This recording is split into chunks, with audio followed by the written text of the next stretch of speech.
त्यामध्ये एवढं धावपळीचं जीवन चालू आहे ना, कधी दिवसाची रात्र रात्री दिवस होता ना तेच कळत नाही.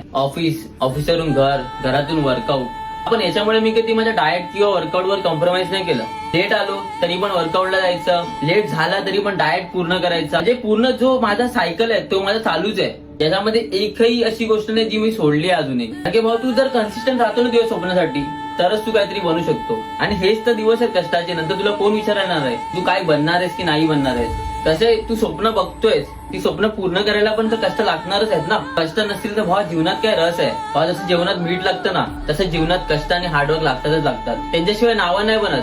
भाव मोठमोठी नावं अशीच बनली आहेत. त्यांनी पण कुठे ना कुठेतरी काही ना काहीतरी कष्ट केलेत, धावपळ केलेत. आणि भाव आता कुठे मी ग्रो करायला सुरुवात केली आहे. जर आता मी थांबलो ना ह्या सणाला तर माझी एवढी सुरुवात केली ना ती पण पाण्यात जाईल.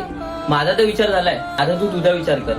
तुला फक्त पलंगावर बसून रील्स स्क्रोल करायचे आहेत की कष्ट करून स्वतःचं नाव बनवायचं आहे.